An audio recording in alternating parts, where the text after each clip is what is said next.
You can move up if you want, or if you want to sit back.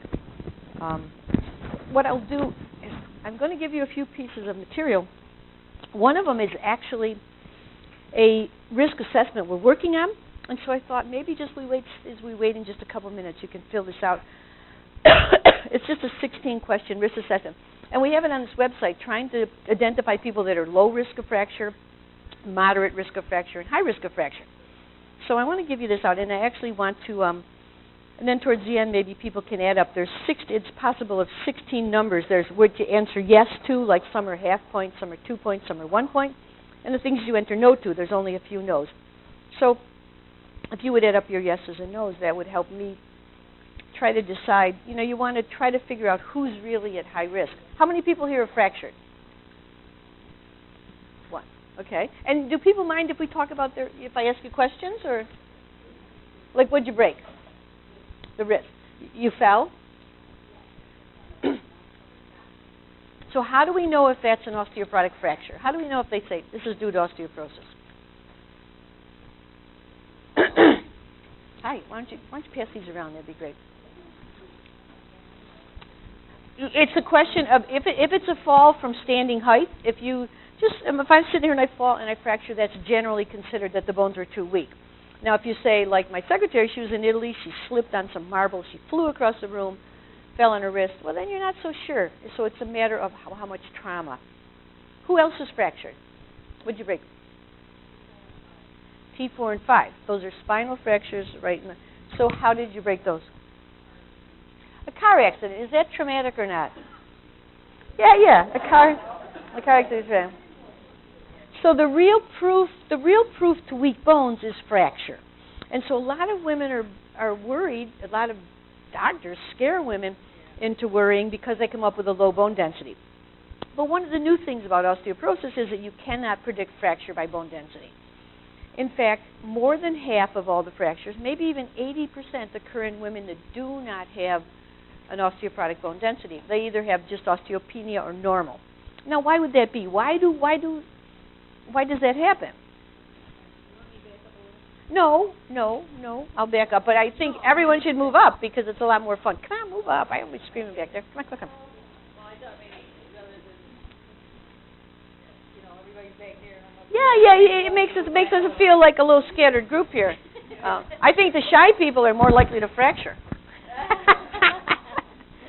Okay, do what you want. So here's what happens. If you look at it, mineral is important, and the bone density is measured by mineral, right? But also extremely important is the protein matrix upon which the minerals sit. Bone is like a sponge made of protein, and minerals sit in that sponge. And so that sponge has to be good and strong. That sponge is not measured by the bone density test. Bone density tests just measure mineral. So you want to have good protein matrix, and you want to have good mineral. The other thing about the bone density test to remember is that it really doesn't measure density. What does it measure? It measures area. So it's very affected by the size of the bone. So that means that people with small bones, that's generally light people that weigh, under 120, come up with lower bone density measurements than they really would if they truly measured density. One way you know this, well, it's now been discovered, of course, and very good studies, when they talk about bone density, they'll talk about areal bone density. They admit right away it is not really a bone density test per se. And they discovered, you see this with Chinese women. For how many years have you heard Asian Americans are at higher risk of fracture because they're thin and small? But when they and the bone densities, they would often come up with lower bone densities. But when they finally looked at fracture, and of course the real thing with osteoporosis is fracture, they found that Asian women, they looked at thousands of U.S. women, they looked at blacks, they looked at Caucasians, they looked at Asians, they found that Asian women fractured less. Who fractures? Who do you think out of the group? Caucasians, Asians, Afro-Americans, who would fracture less? Who? Well, African-Americans, we always think, have very strong bones, and they actually do have very strong bones as a lot, but actually the Asians fractured less. Even though we say, these little skinny people, small bones, but they're very strong bones. And there's several different reasons for that, but a lot of it has to do with diet and lifestyles. Like, for example, the Asians in Asia. You know, did you ever, this is one of the funniest blogs we wrote, was squat toilets. Did you ever go to Europe and see the squat toilets? Where you actually poop like this, you know, in a hole in the ground? We were laughing with my office, you know, and you get up and down from that like 20 times a day, and you build some muscle and you build some strength in your hip. I was saying the average American squat down, they'd never get up. They wouldn't be able to get off the toilet. So it's lifestyle. It's lifestyle, but it's also eating patterns. A lot of eating patterns make a difference. Asians have a diet that's quite alkaline. Any of you that followed my work know we're really big into acid-alkaline balance, and the fact that if you're too acid, you lose a lot of bone because the body has to sacrifice bone to get alkali reserve out of bone. You know, we think our bone, we say, hey, what's our bone for? What's bone do for the body? Supports us, lets us walk, has us be different from jellyfish, gives us mobility. We can dance. But what else does bone do? Remember back to your high school classes? It produces red blood cells, white blood cells. What else does it do? Interestingly enough, it stores toxic metals. It's like a dump for all these things you want to get out of the blood. That's why in menopause you'll see many women's lead levels go up because they start breaking down bone, liberating lead. That's kind of an interesting thing. Bone also, now we know, is an endocrine organ. It also produces hormones that affect blood sugar metabolism, that affect body fat, that affect belly fat. Rodale Publishing wanted me to write a book on belly fat and osteoporosis. And I didn't want to do it because it's a whole new science, but bones produce hormones. The whole body is, of course, one very interwoven fabric, but bones also produce hormones.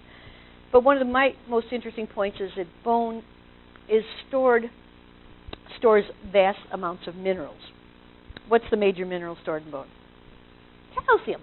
Why do we store calcium in bone? When you think about it, bone could be the crystal of calcium and phosphorus gives structure, gives strength, some strength, but it could be other things. It could be magnesium, it could be potassium. Why it's calcium? Because calcium is so important to the body. Blood calcium must be stable or else you die, because it's a messenger that regulates heartbeat, that regulates nerve function. So the body said, nature said, okay, let me chock this bone full of calcium because you'll always have plenty.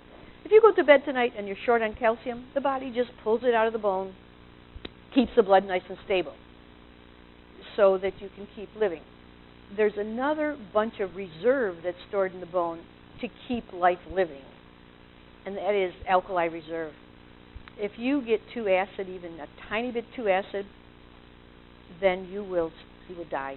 And so the body has plenty of alkali reserve in the form of carbonates, citrates, that are ascorbates, different things that are stored in bone. So bone is a great reserve of alkali mineral. A lot of your magnesium is there. A significant amount of potassium is in the watery shell around bone. These minerals that are attached to alkalizing compounds. You don't have to know all the details on pH, although if you want to, anybody seen my little book? I didn't even think to bring it. The Acid Alkaline Food Guide? How many people have seen that book? You bought one the other day. We should have brought it. That's a great book. That book sold 140,000 copies in several languages. It's very popular because around the world people realize that if you're too acid, you damage bone, you also increase kidney stone risk, you also lose muscle, you also more tend to grow yeast and cancers and all kinds of things because your chemistry is off. Anyway, we can talk about pH if we want later, but acid-base balance is important, and that's why you have so many alkaline minerals. Bone serves many functions, not just to give us structure. So you want to have your bones healthy for lots of reasons, not because you want to have a good chemistry. You don't want it for calling on the bones to maintain a stable chemistry. So how do we make the bone strong? You guys know as well as I. How eat your leafy greens. Leafy green vegetables because they have a lot of calcium. Why else? A lot of magnesium, a lot of potassium. Potassium is a bone builder because it alkalizes. The greens are high in potassium. Potassium in the body is potassium in food is potassium citrate. Potassium citrate. Remember you might buy calcium citrate, something like that. Citrate the body converts into bicarbonate. Bicarbonate is the major alkalizing effect. The dance between pH is free hydrogen which is the acid in the stomach. Why does the acid in the stomach work? What does it do? It breaks down certain protein in particular. You know, you eat your little hamburger, it breaks it down so that you can use it. If that acid were floating around other parts of the body, what would it do?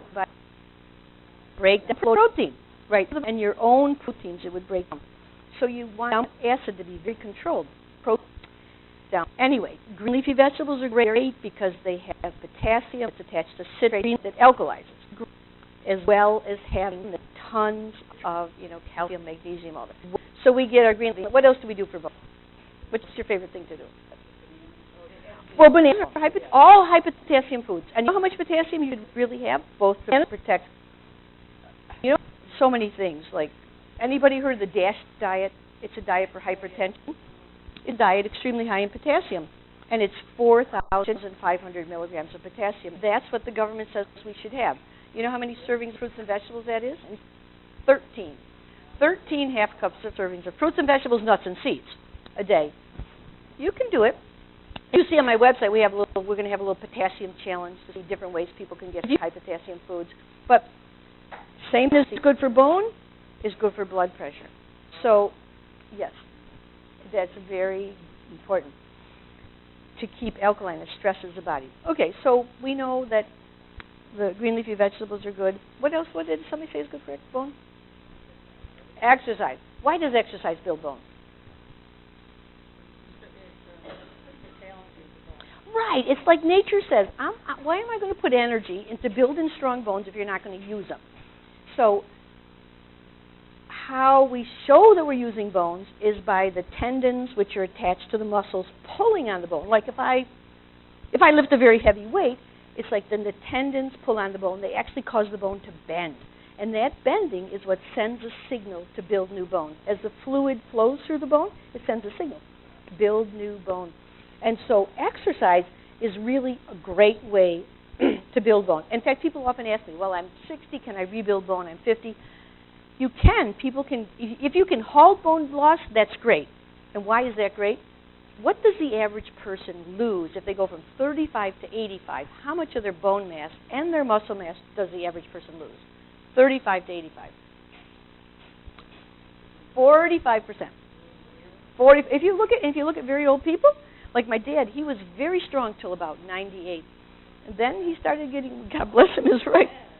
But what you want to do is more important than all this talk of bone drugs is really maintaining strength and maintaining muscle mass and maintaining good vitality.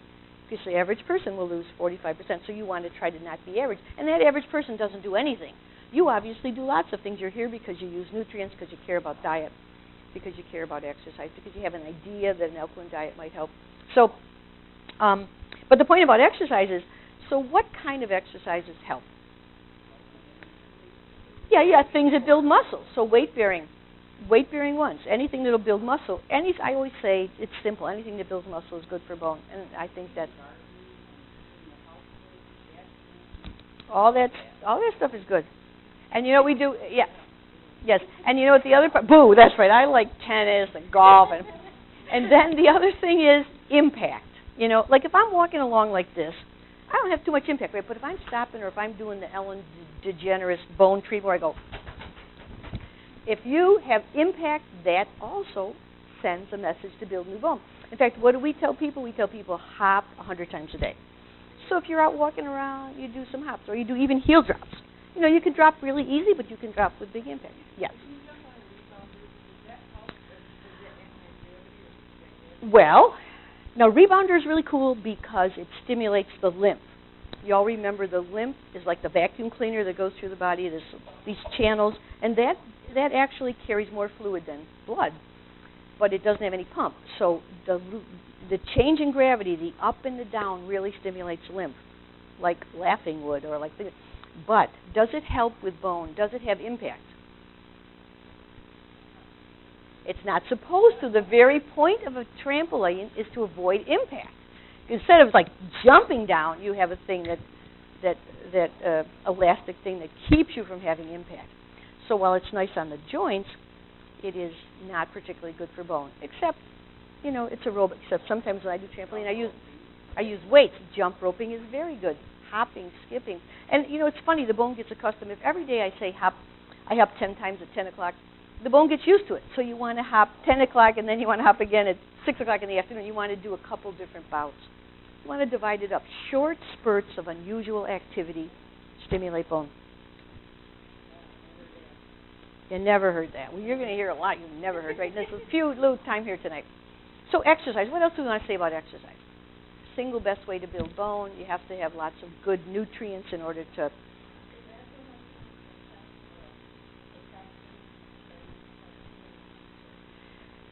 Now, potassium, you know, like everything, you can take a simple... So, for example, the suggested amount of potassium the government says we should eat is 4,700 milligrams, which, like I say, is 13 servings of fruits and vegetables.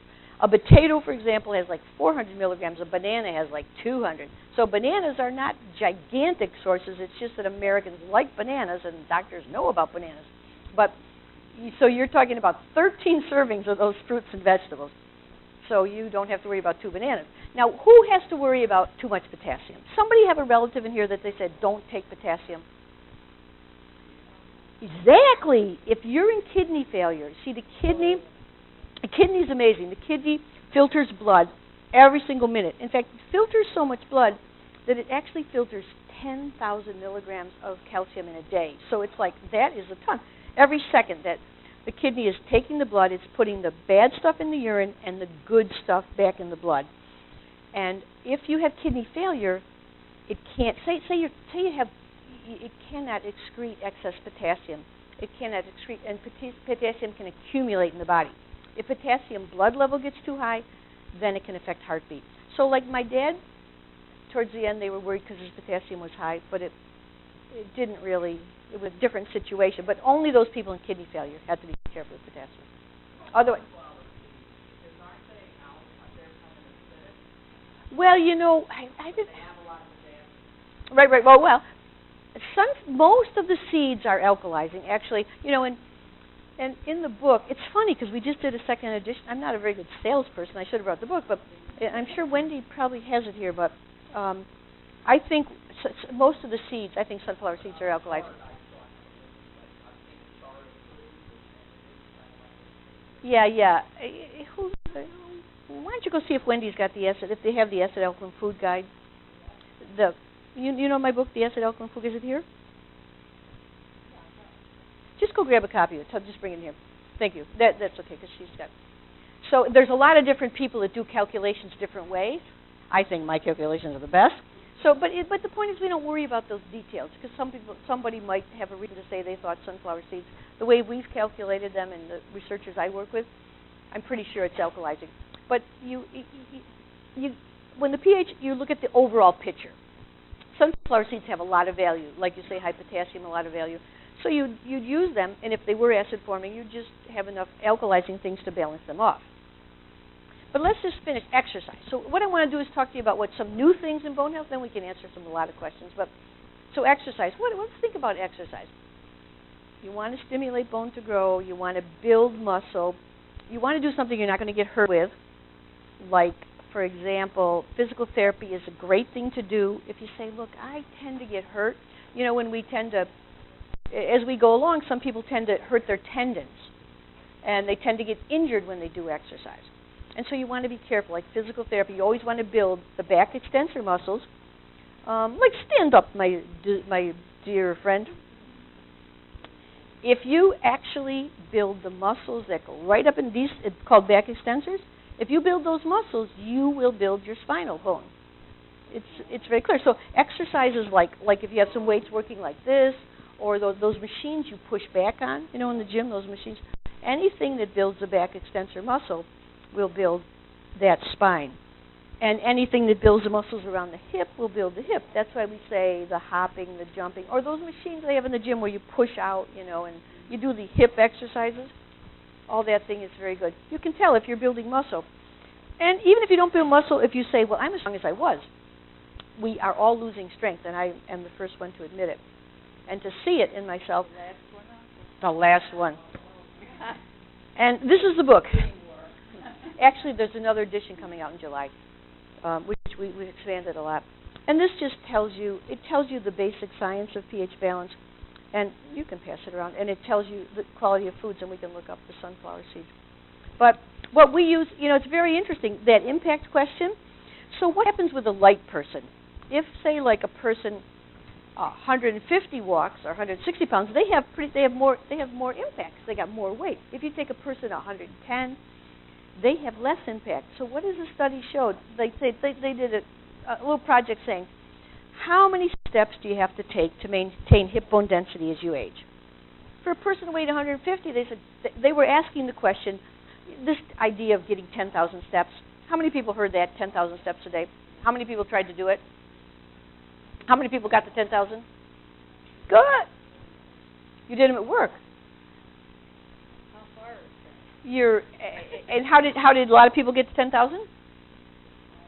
You deliver mail.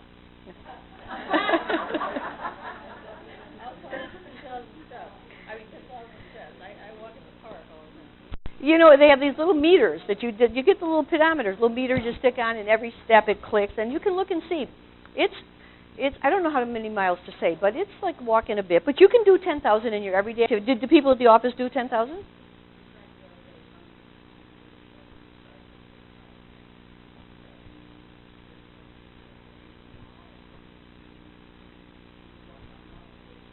Yeah, it's good. And the idea was for cardiovascular, but they questioned. They said, is that enough to maintain hip bone density?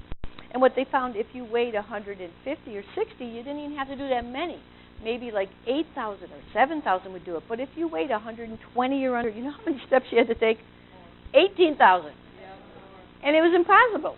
So what did they tell the people to do? Wear weights. Like we use weighted vests.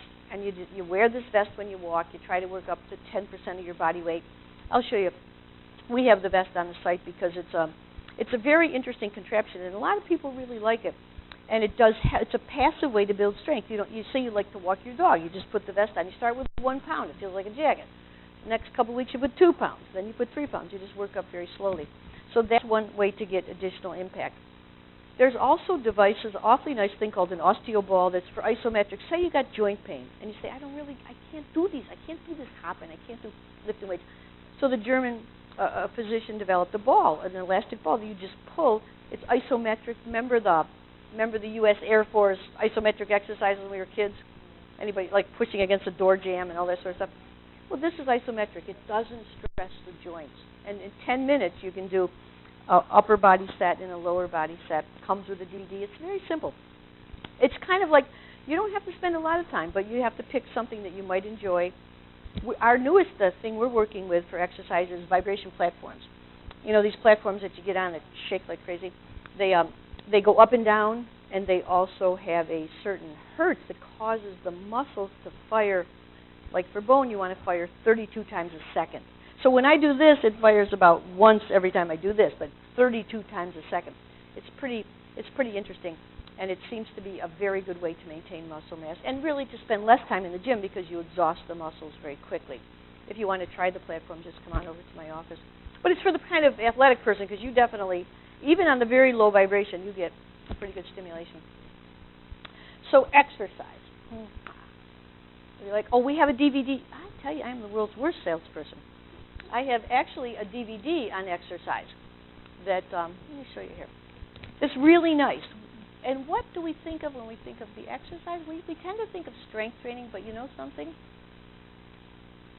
Oh, I wonder if I can do this without being very equally good is mindful exercises. These are some products that people sell on my site, but this I'm going to show you about later. I actually brought this for you because these are just new educational efforts we did, but let's go to exercise. So there's the osteoball we really love, the weighted vest, the whole body vibration, which is really very fascinating. But I wanted to show you this. DVD. So we did a DVD on exercise, and what's interesting about what the heck is that DVD on exercise? This website's gotten out of hand. Here it is. We made a DVD, and it's really very nice because it shows that you can do weight training, you can do Pilates, you can do yoga. New research by Dr. Fishman showing you can build bone with yoga. Remember the tendons pulling on bone? So when you do these stretches, like if I just go like this, actually this is weight bearing. It's putting all the body's weight on one single leg. So some very simple exercises, but why do you suppose yoga might work nicely for bone? Because it is a true exercise where you stretch, where you bend bone, but also because it reduces cortisol and it reduces the stress response. Right. People, their nervous system becomes more compatible with life and they reduce the stress hormones. And the same thing is true with Tai Chi. Tai Chi has been studied a lot in China for osteoporosis. It's associated with a great reduction in fracture. You know, Tai Chi, those very slow movements, partly, why would that reduce fracture? Anybody got an idea? Helps balance. Why do most fractures occur? Because people fall. So you want to pay a lot of attention to balance. So Tai Chi is perfect. They practice all these little slow movements, and it helps with balance. And it helps to reduce stress hormones. And anything that reduces stress hormones is going to help bone. Because you know why? You know what really controls bone? I'm pretty sure, but no one's... there's only inklings of it in the science is the nervous system. The autonomic nervous system, sympathetic nervous system. That's why stress responses outside of cortisol are very important because the sympathetic nervous system sends a message to the bone that are very depleting. So Tai Chi, yoga, Qigong, mindful exercises are just look. I don't want to be going to the gym lifting weights. You don't have to. We have actually Tai Chi tapes, audio tapes, DVD. Yeah. I like it. I do. Uh-huh. Yeah, yeah. Well, what?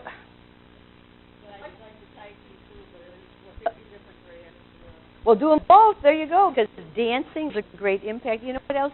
You should do exercise that makes you happy. Happy is more important than all this other stuff. In fact, one of the things on the risk assessment, which I know I do, you don't have to fill it out now. We'll take a break in a couple minutes. Is happiness. It's very clear. Depression is very detrimental to bone. It's detrimental to everything. And happiness has a way of enlivening the whole chemistry. So do you dance? Okay, so anything on exercise, anything else on exercise?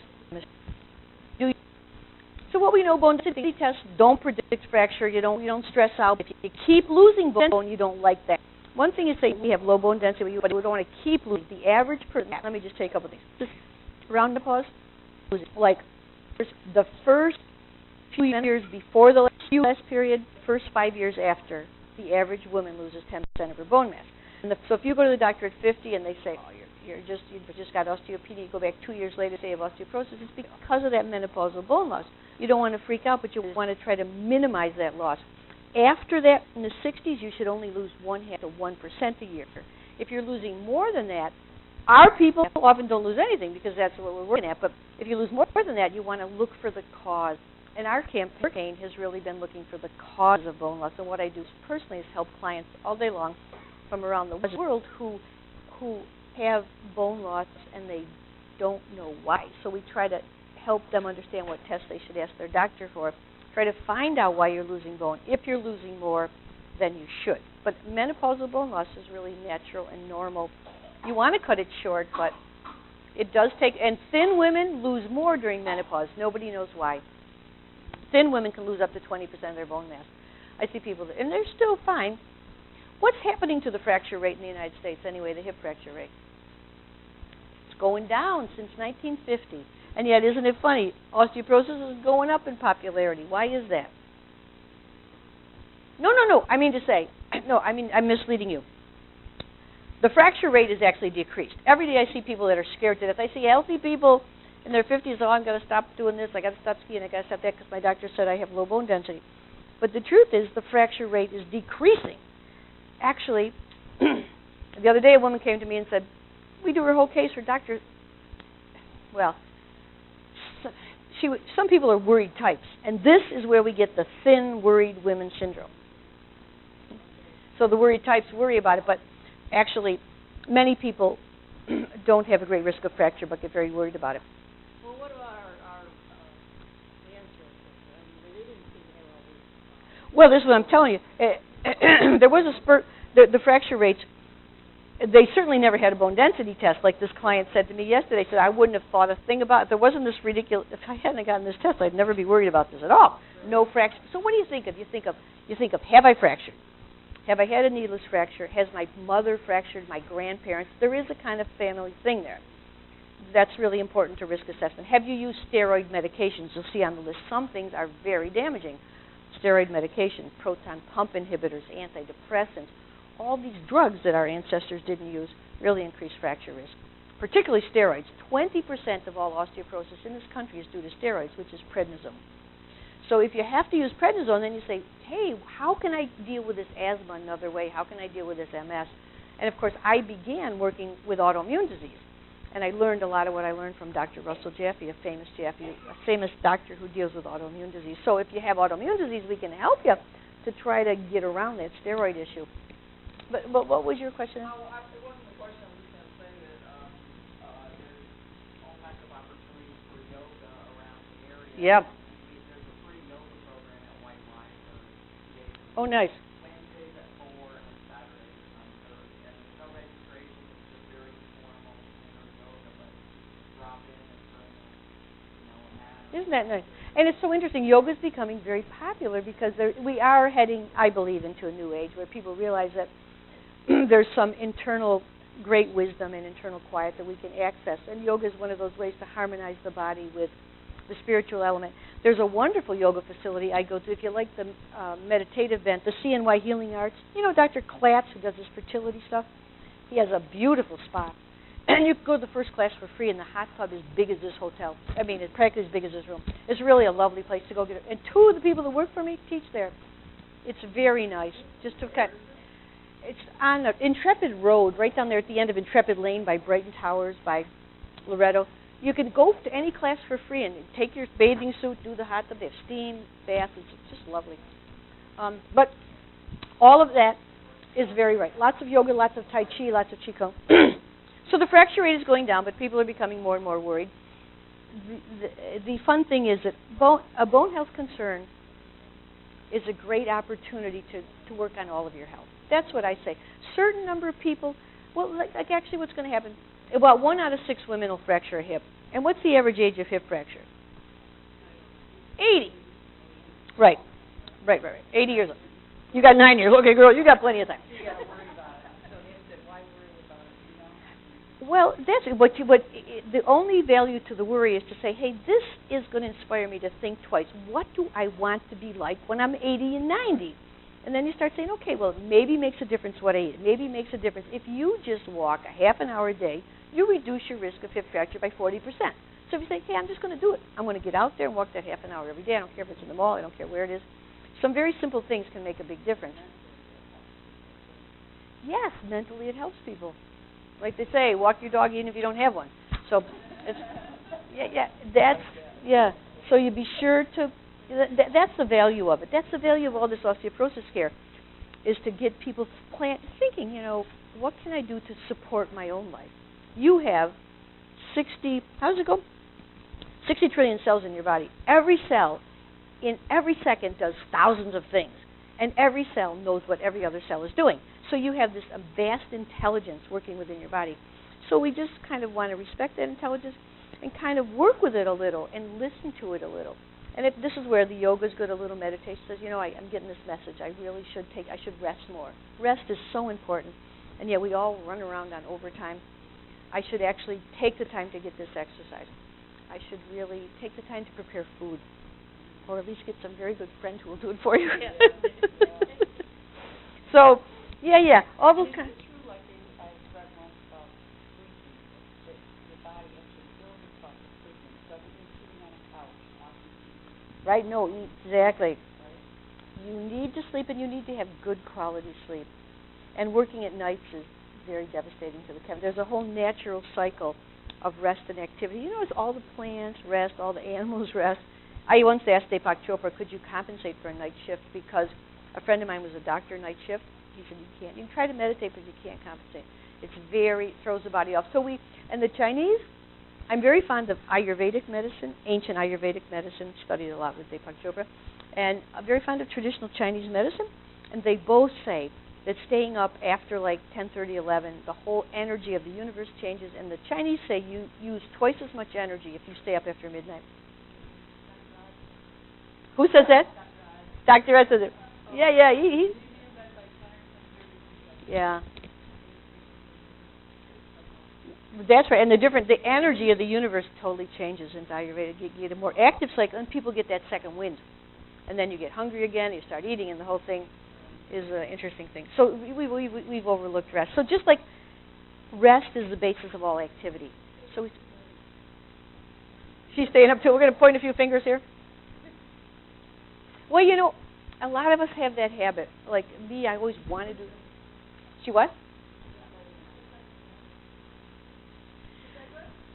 Well, you want to catch up. You got to catch up if you do it. But, and you know, and anything I say is just general. So you might say, you know, I got to work nights. This is my living or blah. Somebody's got to attend to those emergency rooms.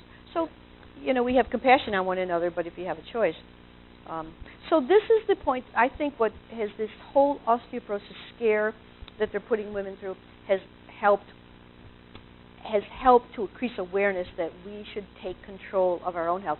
This Better Bones Revolution, which is on the homepage, is all about women taking charge of their health, really thinking themselves, am I at serious risk? What should I do about it? If I am at serious risk, why? For example, if someone comes to me and they say, oh, my doctors told me I should take a drug for bone, then we always say, well, if it's important enough to say you should take a drug, it's important enough to find out why. What's the problem? So one of our big campaigns is these series of tests you can do to find out why you might be losing bone. And I'll show you where you can find those tests on this website. But let's see. Well, let me do that right now. We're just trying to get the big picture. Fractures are going down. People are being more worried. Oh, but why is it that people are being more worried? How did this come about, that this whole coincidence of making osteoporosis popular now? 1 out of 6 people have a hip fracture. Probably 1 out of 3 women will have one kind of fracture. 1 out of 6 men, you know, whether it's a wrist fracture or this or that. We don't want any fractures. We should be strong enough to withstand everyday activity. But this whole brouhaha came because they were developing drugs for bone health. You know, and they realized, that so many people, our group, there's going to be so many people that are 65 and above. I think, what is it, in 2025, 25% of the population is going to be 65 or over. Our poor little kids are going to be pedaling really fast to take care of us. So that they said, wow, the aging sector is increasing. So then they started thinking, the kind-hearted people, Maya, started thinking, gee, this is going to cost Medicare a lot, all these health problems. So they started looking at fractures, how can we cut the cost in fracture? So they decided, as there's more older people, so they're looking at bone density machines. So somebody else says, hey, there's an opportunity here. We could make some money if we could invent a machine to measure bone density. When I first started this business 25 years ago, they were just doing those machines. I was in a meeting in Harvard. They were developing those machines. Then when they said, you know, we're really excited because when we can measure bone density, we're going to know who will fracture. We just measure them up. The people with low density are going to fracture. Now 20 years later, what do they say? Darn. You can't tell who's going to fracture. That more people fracture that don't have osteoporosis bone density than that do have osteoporosis bone density. So there's more to fracture than bone density. How can you tell like these particular? How can you tell what they do? I've had hip tests. Yeah. And 50 years. Yeah. And the ones that do it is different from the ones that do before. So how do you know what they're doing? Yes. Well, as far as bone density tests, here's a couple good points. One, they should always be on the same type of machine. Like the major machines are Lunar and Hologic. They say they're both measuring grams per cubic centimeter, but they give very different readings. So you want to go to the same machine. You want to go to the same technician.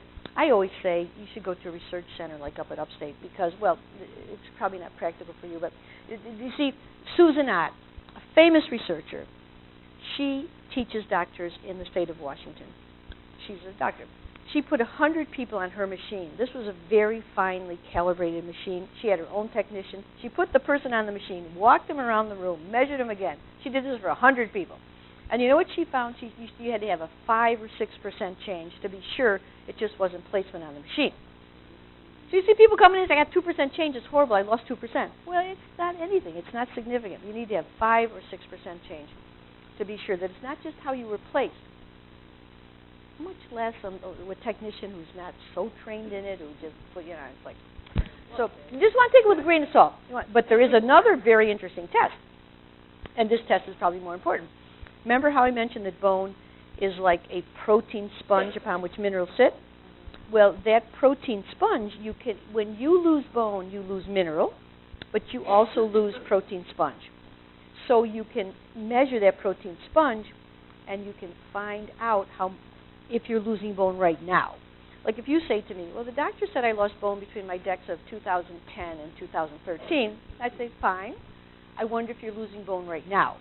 And this test is called the N-telopeptide, and it is, if you research, and actually it's very cool.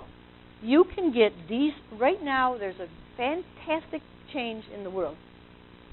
All this laboratory testing, say you want to know your thyroid, or you want to know your cholesterol, or you want to know your NTX, these N-telopeptides, you can go, except, I'm telling you this is a tantalizer, except if you live in New York State. Any other state, you can go online. You can order these tests yourself without a doctor, self-pay at half price, get anything you want. This is a link to this, to get this NTX test for $59. If you go to a laboratory, your insurance will probably pay $150 for it. But if you have to do if you're a kind of person that has to pay for your own medical tests, you definitely want to order them yourself. Or you could even have your doctor order them, but just through this company. This is called Direct Labs. There's a few of these labs out now. Isn't it fascinating? I always wondered, why can't I know my cholesterol? Why do I have to go to a doctor to find my cholesterol level? Now you don't have to anymore. And you can get this NTX test. And you can get it in New York, but New York has a rigmarole. You have to pay $20 more to this Direct Lab. So you can, if you want to do it, you just link on here, and it'll give you a phone number for New York you have to do. But the N-telopeptide test, these are called markers of bone resorption. The endocrinologist will know, the bone specialist knows. If you go onto my website and you search marker of bone resorption, in my book, Better Bones, Better Body, how many people know the book? Better Bones, Better Body. Yeah, it's a so that has a whole discussion of bone resorption markers. That is a very nice test because you can sort of see, and when people come to me, I say, okay, we got to bring these markers down. We got to normalize this marker. That's how we know if we're getting any place. And to get any place, what do we do in my group? We have the Better Bones, Better Body program. And the book is Better Bones, Better Body. My friend said we should call it Better Bones, Better Body, Better Buy It. The editor wouldn't let me do it, so we stick with Better Bones, Better Body. So what we do is first we do assess the individual case. You want to know what's going on. Are you like vitamin D deficient? How many people had their vitamin D tested? Yeah, it's now. 5 years ago, that was never done. Now and how many fights have I had with doctors? And now it's a very big deal. So some people come up with low levels. What happens? What's that? What's your level? Very low. When you know what I always say to somebody, bring me the test result, because I can show you how much to raise it to. For every 1,000 units you take, it's going to raise it 10 points. Anybody remember their vitamin D level? You don't remember. You asked for the paper. You get your test results. Keep your test. Okay, anybody remember? 47 after winter. Well, that's very good, and that's a really important point. You want to measure, you want to know your vitamin D at the end of winter. You want a winter reading and the end of summer reading, because you want the dose to be, you want the level to be constant throughout the year, but you need to know. So the end of winter is going to be the lowest it ever is. You were 47. What we like to see is 50 to 60, so that's very good. How much vitamin D were you on? 4,000. 1,000. Now, see, here's the fascinating thing about vitamin D. You actually use 4,000 units a day. You, on 1,000, were fine because you had enough vitamin D stores, or you used it very carefully, or you have a different metabolism. I see many people that would have to take 5,000 or 6,000 to get that. So the testing is really valuable. Say, I was okay. I was okay in 1,000, which is really unusual. Anybody else have vitamin D scores? I don't feel like sports. I feel like it's low normal. It's supposed to take 5,000 more. 5,000 more a day? Okay, so now is the time we become empowered, right? There's no normal. What's low normal? So you get your test result. Some laboratories, we now know, laboratories are just changing their ranges. We know 100 is too high. Almost everybody agrees with that. The lower, we know 32 you need to protect bone. So between 32 and 100. We like 50 or 60. Sometimes they say normal. Some people are saying 20. The government said 20 is normal. We don't think that's true, and the researchers really have an opposition to that, particularly when you want to protect bone and protect against heart disease, diabetes. So get your test result. Know you're looking for 50 to 60. 5,000 a day would make me think it was pretty low, that it wasn't. Oh, good.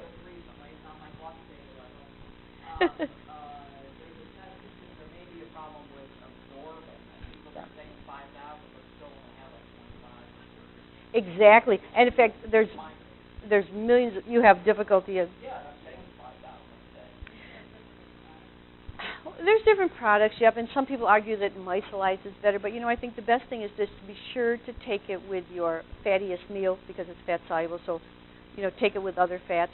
They found that really helps absorption, and some people cannot absorb it well, and they have to do sun like tanning booths that have UVB exposure.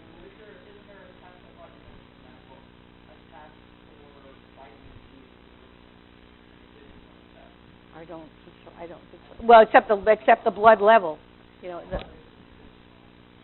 And the bizarre thing is, you see it run in families. Like if you say, "I have the hardest time keeping my vitamin D up," it's worth testing your kids, testing your parents, because it seems to be, it runs in families, and there's a lot to learn about vitamin D, a ton to learn. It's really fascinating. Yeah. Well, we hold. The researchers are saying you need at least 32 to protect bone. We like a 50 to 60. Now, it's very interesting. Dark-skinned people actually have, it may turn out that they have a great resistance to lower vitamin D levels. In the tropics, like with dark skin, you need much more sunlight exposure to produce vitamin D, like 5 times that of a light-skinned person. And the reason, of course, skin turned light was because we were all in the tropics at one time, right?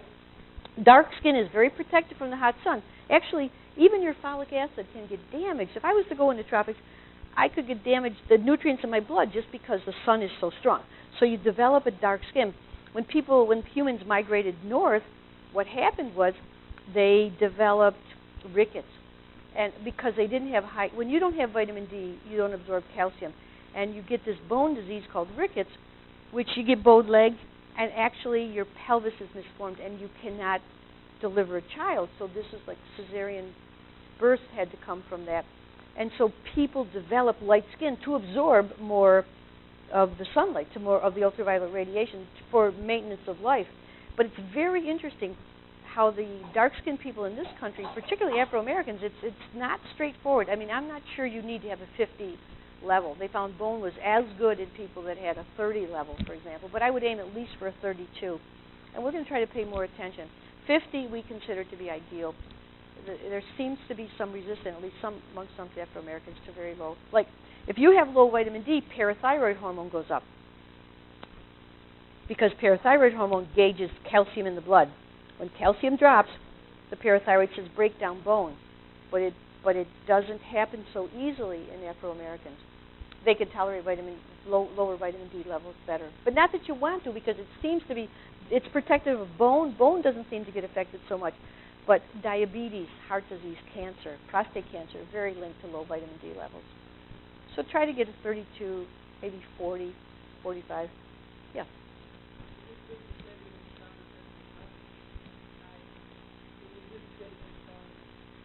The sun is a wonderful thing because we focus on vitamin D, but there's so many energies from the sun that are good for the body that, you never want to burn.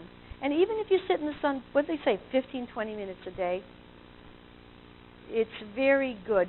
Some people don't like, I tend to develop a lot of brown spots, and it's like really, and yeah, Yeah, which are a combination of liver and sun, and there's so many pains in the necks of aging. But sunlight is really an excellent thing. If it feels good to you, that is how we get our main exposure. But and it feels better. Nice. That is an excellent thing to do. There's so many values to sunlight. In fact, they found that sunlight helps regulate cholesterol. We evolved in sunlight, and it's really excellent. So the vitamin D story now is that vitamin D is the simplest thing you can do for bone. So let's dwell on this a second. Now, when I first used it, when you go out into the sun, you got to be careful not to wear sunscreen on at that time. Right. If you wear sunscreen, you won't be able to produce the vitamin D. Right. So you don't want to use the sunscreen. Right. So 15, 20 minutes a day without sunscreen. Light-skinned people, dark-skinned people can tolerate 4 or 5 times more, and they need it to produce the vitamin D. So vitamin D is very, the most dramatic thing is like diabetes. There's researchers, there's a very good website called grassrootshealth.org. This woman had breast cancer. Carol Begerly. I brought her here to lecture. Did anyone see her when she came here? Over at Drumlin's, Wendy sponsored it.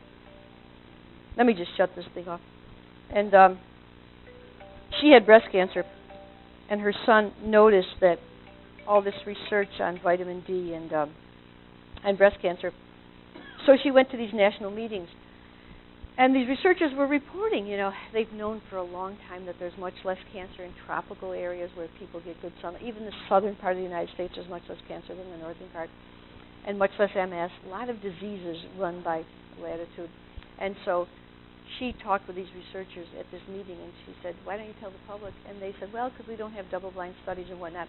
But certain of those doctors came up afterwards and said, we have sympathy with you. We should tell the public. And they started a wonderful group called grassrootshealth.net. Every week they have seminars that these doctors explain whether it's how much vitamin D to get in pregnancy or how much to use for diabetes. If you get interested, and we can later maybe look up the website, but grassrootshealth. It's either .net or .org. I think it's .net. It's very wonderful. The simplest thing you can do is make sure have your vitamin D tested, get the 50 to 60 ng. So what we do is we always try to find out, well, what's the cause? Everything has a cause. So if you have a bone problem, you want to find the cause. Let me show you the other tests you can do. Let's see if we can get here on this site to this. Let me just, while we're here at this store, let me show you one other thing. I'm so used to working with a mouse that I find it really annoying not to have a mouse. It's like so hard to do this. Okay, so here we have our exercise DVDs. We do a lot. We got yoga. We've got Tai Chi. We've got little sitting exercises. We try to have everything that people could use for bone. The DVD I really love. This one shows you about Tai Chi, Qi Kung, strength training. It ends up with a little half-an-hour workout. Oh my gosh, here, this is going to get us a long way. Okay, then this, I teach a course on weight loss with Qi Kung, and I'm going to be doing that in the fall, because the fall is the time to lose weight when everything nature is letting go. So keep it in mind, if you're interested in knowing about any of the stuff we do, or I also have a blog every week that goes to 140,000 people. If you want, you can sign up, and it's all about bone health. You can pass that back or whatever. Yeah, that'd be great. Sign up for. Try to put your email nice and clear so we can do that. So, but that course on weight loss is really fun. So this is what I want to show you. These things we've done recently. This is about DVDs and downloads. What I want to do is I'm trying to share all the information I have so I can move on to some new things. And one of the things, so we have this Rethinking Osteoporosis, which is a interview. It's a free download. You can on your computer. You can listen to me talk about various issues. It's very informative. Then I did a little meditation for bone health, which talks about the wonders of you. It's all about this amazing intelligence in the human body and how to spend a few minutes quieting your mind and get access to that. It's an 11-minute meditation. You can download it. We are also going to make it into a CD, a DVD soon, a series of little meditations. Then we have the Bone Health 101 class, which is a 2-hour lecture with it's a slide presentation I give, all about bone health. And then this is how to judge if your bone loss is normal or excessive. This is a way of understanding how much bone you lose at different times during your life, like during menopause and later. So you can see, you get worried if your bone loss is excessive. It's not excessive, you don't get worried. Or you don't, but you always want to act to promote bone health. If you think it's excessive, then you say, why? Or if you fracture, then you say, why? Yep.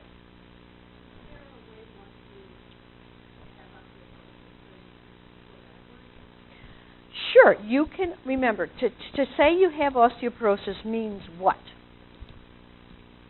What's your well, there's two definitions. One is by bone density, which isn't the greatest definition, right? Because you can be a thin person with a low bone density. But if you're an average weight person and you have a low bone density, then you say, okay, it's a little bit too low of a bone density. They call it osteoporosis, minus 2.5 standard deviation. So then we think, okay, well, have I fractured? You say, no. Well, that's good. Then you're in the right. Do I have receding gums? Are my teeth like, can I see the roots of my teeth? Receding gums are an early sign of bone loss. So then you say, okay, then I probably should pay some attention. So then you want to find out what the cause is. You can halt bone loss and you can begin to build bone. I think I mentioned before, we work with people to build bone, but you got to find out why you have low bone density. I mean, it may be as simple as, look, I drink too much coffee and I don't exercise and I smoke and I worry a lot and I never eat vegetables, all those things. But it could be more complicated. You could have a medical issue. The simplest one is like a vitamin D deficiency, or you could lose calcium in the urine. In fact, this is what I was going to show you. If you want to find out first what's wrong. Is there anything wrong? Anything I can correct? And then the program, you can certainly build bone at any time. They've had people in wheelchairs lifting little weights and building bone. Not that you're going to move from minus 2.5 to normal, but you can certainly halt the loss and begin to build bone.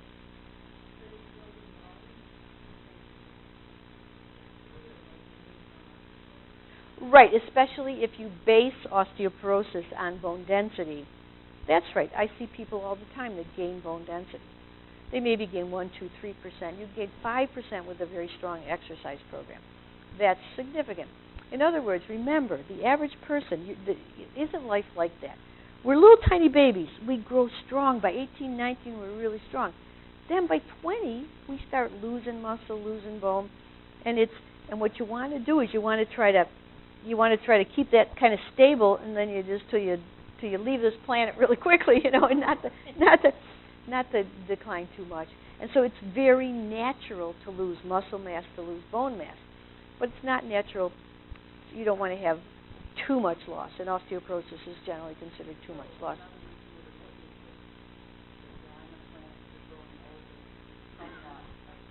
Yeah, you're going to have some loss. Just like muscle. I mean, I pride myself on being athletic, but I notice I'm losing muscle, and you work, the more another wiser person would probably say, look, I'm going to study less, I'm going to exercise more. I just, happen to overwork, and so then I don't. And that's my excuse for not really taking as good care as I should probably of my keeping muscle mass up. But yeah, but you're going to lose some. That's right. An alkaline diet will help. So yeah, I mean, you don't expect. What I'm saying is change the expectation that I want to stay strong. I want to find out if there's really something wrong, and don't miss a medical thing like take a drug and find out that you're losing calcium in the urine, which I see all the time, or that you have a thyroid problem or something like that. And I'm going to show you the test. You go to your doctor and say, Doc, let's just check these things out to make sure there's no cause for this bone loss. Well, calcium, it's also very clear that calcium does not prevent fracture and calcium does not build bone. Calcium, you need a certain amount of calcium, probably 800 milligrams a day, but it's been way overworked. Calcium's been way overworked. And we'll talk about the nutrients I think that are underworked. Vitamin D, I think you can reduce fracture by 50% with vitamin D. Worldwide, it's very impressive. Vitamin K is extremely important, particularly K2. which is a form of vitamin K produced by bacteria, like in these natto, these soy products, or in fermented cheese, true fermented cheese. Vitamin K2 really keeps calcium in the bone because it allows for the production of this GLA matrix protein, and it keeps calcium out of the arteries. You know, you've heard this whole brouhaha about taking calcium, getting hardening of the arteries. Well, it can happen, particularly if, like the old days, they'd say take 1,500 milligrams of calcium and not take any magnesium, not take any vitamin K. You don't want to take isolated nutrients. You want to get all the 20 key bone nutrients. And I have charts of 20 key bone nutrients. I'll show you. This is what we do in our program. We deliver the 20 key bone nutrients. And I'll show you where they are on the website. But I want to show you first these tests. This website has got 100 articles. It's got everything you wanted to know if you have the patience to deal with it. So you go to research and articles on bone health. And my blogs have a lot of information. Medical diagnostic tests for osteoporosis. See this here? These are the tests. You go to the doc. Just today, one of my clients called me. She said, I took this to my doctor. So my doctor said, can I have this? You know, like they don't know that you should test these things when, well, especially the family docs, how can you know everything, you know? So they just say, take a drug, but you want to test vitamin D. You want to test ionized calcium. You want to test parathyroid hormone. And you can just print this out. You don't have to. You want to test 24-hour urine calcium. 18% of the people with osteoporosis are losing calcium in the urine. Remember how I talked that the kidney filters blood all the time? Well, the kidney puts the good stuff back into the blood and the bad stuff in the urine, but sometimes it puts some of the good stuff in the urine, too much of the good stuff. So if you're losing too much calcium because the kidney is leaking it, you can't compensate for that. It's coming out of bone. So this is a simple little test. Anybody ever collect urine for 24 hours? I say, yeah, and no one ever did 24-hour urine. It's so annoying. You have to take a jug around for 24 hours to collect all your urine. Yeah. You remember it if you did it. It's not fun. So, okay. So here we go. So these are the tests. You just print them out. Remember the marker of bone resorption? This is the NTX. This is the way to know if you're losing bone right now. Very nice. The vertebral deformity assessment. You know, a third of people with spinal fractures, only a third of spinal fractures people know they have because they don't have any pain. My dad got in a car accident in Hawaii. He was about 90. And I looked at his x-ray, and sure enough, he had some spinal fracture. In other words, the vertebral bodies had a little bit deformed, a little crushed, a little wedged. He didn't have any problem. He didn't know it. He might have lost a little bit of height. When you lose over like a couple inches of height, then you know you probably have some fractures there or some compression of the vertebral bodies. But they could actually do a test on a scan on the bone density machine and see how do your vertebral bodies look. Do you have hidden fractures? If you're worried about it, many of my clients say, look, doc, the doctor says, I don't like your spinal bone density. They say, great, when you show me I got a fracture, I'll take your drug. And you can actually look at every vertebral body and see what's going on there. So and then you've got the test for cortisol. Remember the stress hormone. That's very important. DHEA, the adrenal good guy hormone. These are hormones by the adrenals. Cortisol, DHEA. Anybody know what DHEA? That's like your youth. That's the good guy hormone. That's the hormone that's converted into testosterone, progesterone, estrogen. So if that level's way off, supplementing can help. C-reactive protein. And anybody have a C-reactive protein test? Yeah. It's a test they use for a marker of general inflammation. They use it for risk for heart disease because heart disease is inflammatory. Some of you must have heard of that, C-reactive protein. Yeah, well, tell me you want it. C-reactive protein. It can help you see. Osteoporosis is inflammatory largely. The body's breaking down itself. Then you say, why is the body breaking down itself? This is just one marker of inflammation. It's often breaking down itself because of digestion, because particles leak through the gut, the white blood cells become activated, they're eating up that little particle, they go around and cause a lot of inflammation in the body. So the whole body's tied together. You want to have good digestion, you want to have good sleep, you want to take care of yourself. And so if you have a problem, you start working on, one little problem at a time. Homocysteine, another test. Anyway, there's a whole bunch. I probably got a couple dozen tests here. All the clients that come to me, I send them back to their doctors for these tests. Celiac disease. Now, there's a good one. Even if you don't think you're sensitive to gluten, if somebody comes in with osteoporosis, now the smart doctors are starting to screen people because there's even silent celiacs where people are reacting to gluten and that's damaging bone and they don't even know it.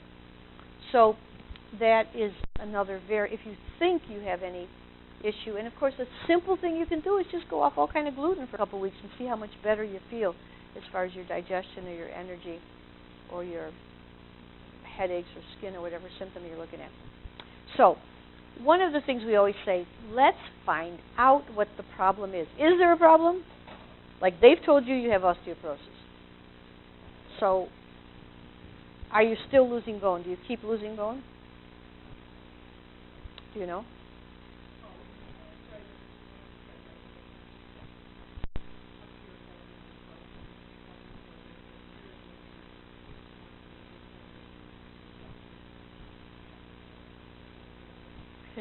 And you know what?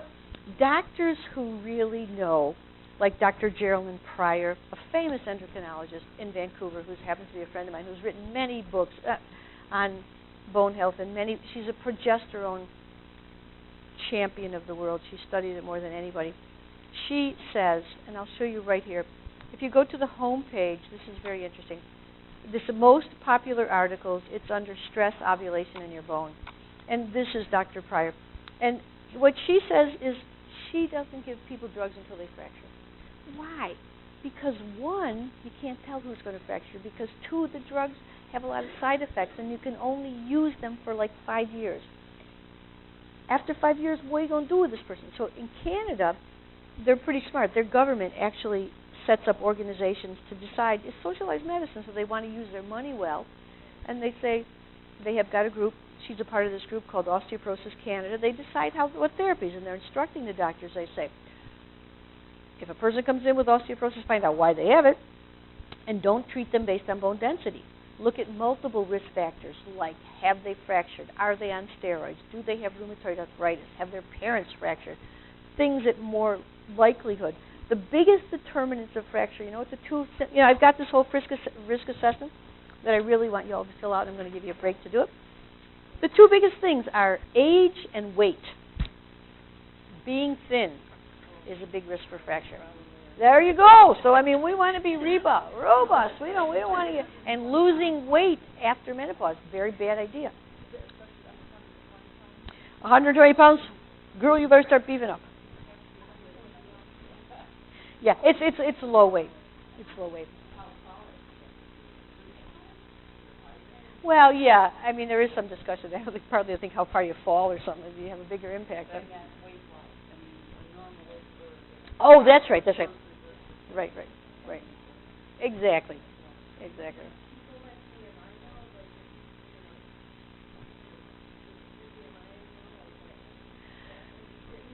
Yes, BMI is a good. What happens? It's not that really heavy people have a little bit of protection because there's more impact. Your body has to work harder to carry. The bones have to build stronger to carry you around. But there's a lot of very heavy people that is an endocrine disorder that actually associated with diabetes, metabolic syndrome, that's actually damaging to bone. So it's like you don't want to be terribly thin, you don't want to be terribly heavy.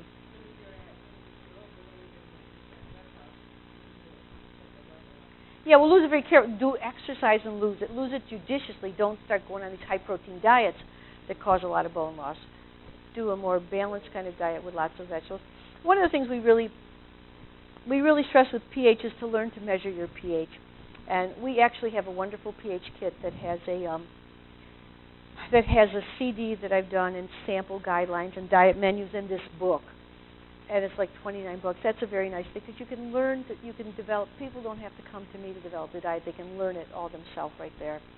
So that is a very nice thing. So you look in our store. We have a lot of. We've really tried to make the whole program available to empower women in particular, but of course it's important for men. Well, sugar is of course the big epidemic is diabetes, where 1 out of 3 adults now have diabetes. It's such a big, adults over 60 or 65. So sugar is very damaging in that sense. If you can, there are all kinds of natural sweeteners. If you have them in moderation, that's fine. And if you have the minerals you need to metabolize them, like chromium and whatnot, just like the world is becoming mineral depleted with all these acid sulfuric acid, carbon dioxide put into the air with fossil fuels, and the lakes are becoming acid, and the oceans are a great acid sink. They're about 1/3 of their capacity to absorb acid. Now the carbonates and the coral in the ocean absorb acid. The bodies are becoming acid, and it's a demineralization. So you need like chromium, manganese, zinc. That's why a general supplement. We use very high dose supplementation with bone, and I got to tell you, I don't see a person. My people do very well, and I don't see people do well without supplementation. It's just there's too much repair that's got to be done, so it's a little difficult to compensate. But so Dr. Pryor, so you'd say you have to think, well, if I do this for 5 years, then what? It's better to take the bull by the horn and find out what's going on, find out what the problem is, see what I can do naturally. And when you can't do things naturally, or if you don't want to, there are people who say, look, I'm not going to fiddle with this. In fact, we always joke. There's two sorts of people. Better living through chemistry, where there's a drug for everything. I got a headache, there's a drug. There's some very funny videos on that about, Prenvia. Saturday Night Live had some really funny shit about Prenvia, how to prevent something. I don't have the problem now, but I got to take this pill to prevent the possibility that I might get this problem. And then we got Prenvia Jr. for my daughter because I'm so worried that she might possibly. It's comical. So you have a drug for everything, or you have the people that want to work with nature. Work with those 60 trillion cells, each one that knows what the other cell is doing. Try to try to become as smart as your body is. That's what, or near as smart as your body is. And so that's, it's just a matter of choice. But the more you learn, the more power you will have. And to see how, geez, if I help my bone, it's going to help me maintain strong. It's going to help my mental acuity. We know exercise is one of the best things to prevent Alzheimer's. In fact, if you look at any disorder, I don't care whether it's Alzheimer's, I don't care whether it's diabetes, heart disease, exercise is as effective as any drug therapy or any therapy there is. Even depression. They gave people talk therapy and they gave them exercise. People did just as well just doing the exercise. So, taking charge of what feels good, noticing what feels good, using your body, using your mind. So you can use your mind to study bone health. And you'll become as loony as I am. People say, directly from here to Hutchings, because why would you spend so long studying bone health? Except it's really, you guys are already there. You're already there.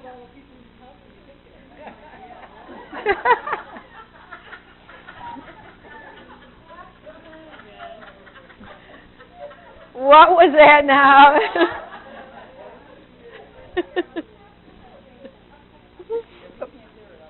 Yeah, I think we're missing a really good one. So let's just take a few-minute break and fill out that risk assessment for me, if you would, because we're really trying to figure out how, and if you fractured, just jot it down if you fractured, and the steroid question is on there. And I'm just going to go drink water, and then we'll see what time it is, see if we can gab a little bit more. And I didn't get one. You didn't get one. Well, I'm sure we've got some back here. We got it. Oh, and I'm going to we'll pass these cards around it. Do we have a risk assessment extra? Okay. And I'm going to give you these cards in case. Oh, an extra one. Yeah, we do. Right in that very front, if you would. Yep. There'll be some extra cards here. You wrote notes. Oh, girl. Well, add up your points then. Add up your points. I will. Be sure to add the ones in the yes and the no both. Okay, I will. Here you go. Nice to see you again. Here you go, hon. Oh, You got these cards. Nice to see you. Well, I think there's probably enough cards for everybody. Let's see. I think we've probably got a lot more time left. Let me just get a glass of water. Oh, yeah, we got plenty of time. So what we'll do is I want to get a little drink of water, and we'll continue. I better not be talking all the way down.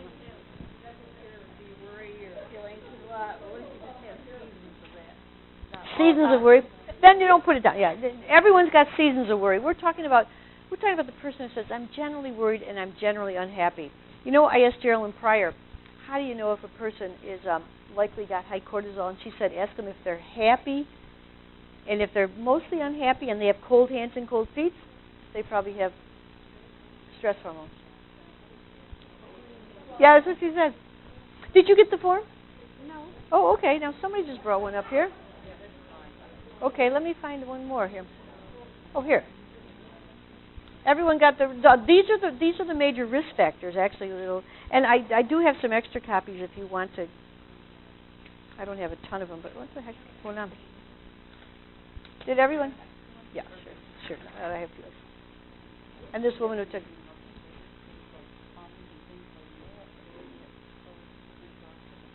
Yes, remember, you don't want to take too much calcium. And somebody said you want to take 1,200 milligrams with diet and 12 together. You just don't want to. Yeah. Yes, you want to add it up. You don't want to get. It definitely does seem to cause one risk of coronary events.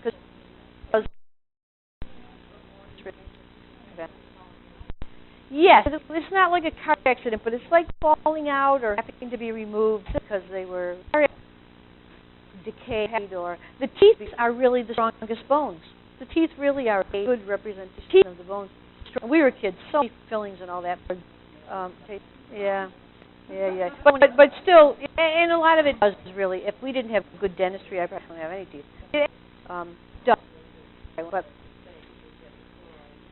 the fluoride is controversial. But other things, yeah. I mean, it's controversial what it was. But so, if you might have is because the teeth becoming loose. That's what I'm thinking of. Anybody? I'm going to give you did a good job. I'm going to give you one of these you can take home without flop. Oh, your notes sit around there. Okay. Well, just write me. Okay, write it down here for me. Yep. Do that. Great. Did you add up the? You're 2.5. Okay, good. And you haven't fractured. You have fractured. What did you fracture? Well, it's a minor. Right. Yes.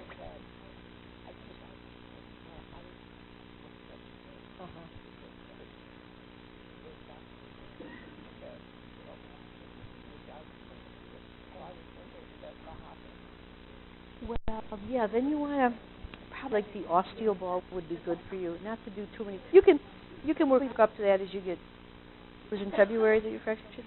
Yeah, so maybe I'll do something like the osteoball. It's not. It doesn't put that direct impact. Did you have vitamin D tested? Yeah. Because of the Army, they reduce stress fractures a lot with vitamin D.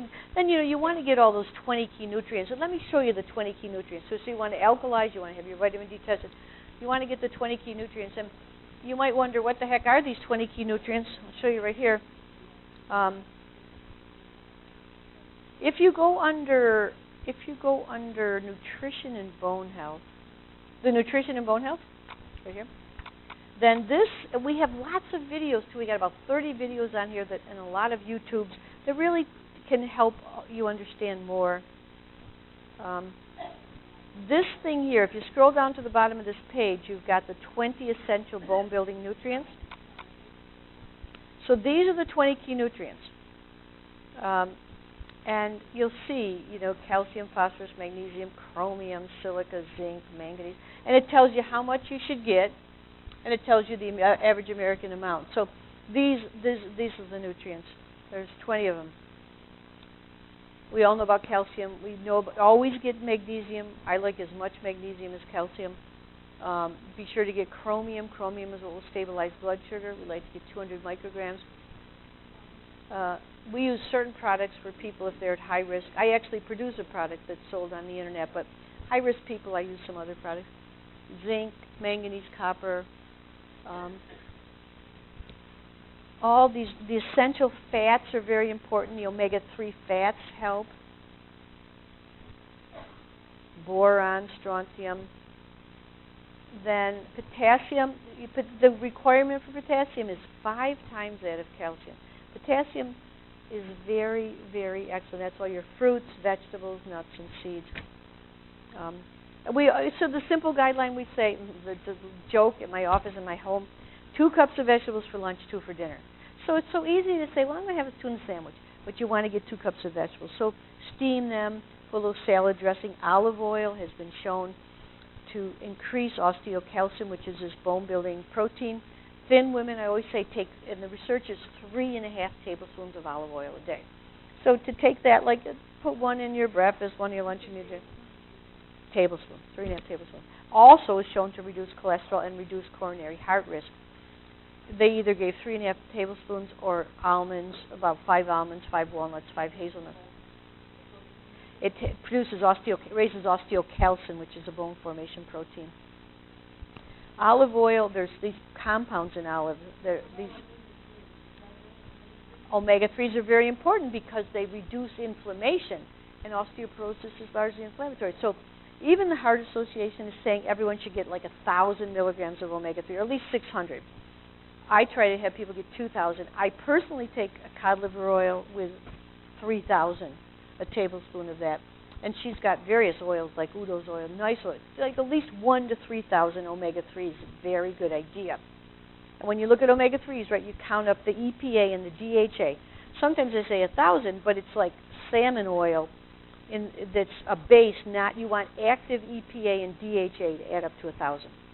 I personally like Carlson's cod liver oil, lemon flavored, because 1 tablespoon has 3,000, and it also has 1,200 D, and it's very low in vitamin A, which you don't want too much vitamin A for bone health.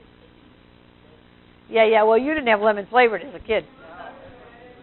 Yeah. What's that?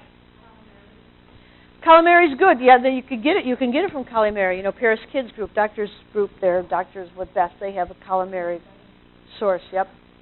And you can, yes, the omega-3 fats are so popular worldwide because they have great health benefits. There's been research giving. I saw research giving this large company, gave everybody 1,000 milligrams of omega-3. They reduced their health care costs like 20%. They gave them 2,000, they reduced it by 40%. They gave them 3,000, they reduced it like by 60%. It's very excellent because we are largely eating a very inflammatory diet. Yes. Coconut oil is nice. It's a nice sort of oil. It won't have the omega-3 fat you need, but it's a nice oil for you. In Ayurveda, you massage with it in the summer. It's a cooling oil. It's not bad to cook with. What's that? Yeah, it's supposed to be good for the thyroid, good for a bunch of things. All of these natural things have such wonderful benefits. So a little bit of variety, a little bit of each. 2 cups of vegetables for lunch, 2 for dinner. More nuts and seeds, right? Really. What about greens? You know, you might have a man supply, you cook them down and cook them out. Yeah. So that's right. In cooking, you want to look at the cooked down. See, that's really excellent to have them to get in the habit of vegetables for breakfast, like some greens with your eggs or. What's that now? Fruits and vegetables, yeah. But vegetables, you see, fruits are kind of sweet, so the vegetables is really what you want to pay more attention to. Nuts and seeds are terrific. Nuts are often overlooked. Hazelnuts, walnuts, almonds are very good. Almonds are a nice source of omega-3 fats.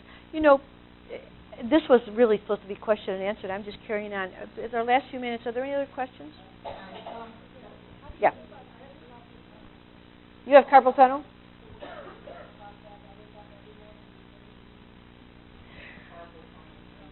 Well, the carpal tunnel, if it's truly carpal tunnel, one thing you want to pay attention to is B6. There's been quite a bit of research that B6 will help. Have you tried B6? Like a couple hundred milligrams of B6, or at least 100. The other thing is we use quercetins. We use some wonderful quercetins, a thing called Repair Guard by Perk. This is a professional line that I don't think Wendy has, but quercetin dihydrate, quercetin chalcone, 500 milligrams maybe 3 or 4 times a day. It's very helpful for that inflammation.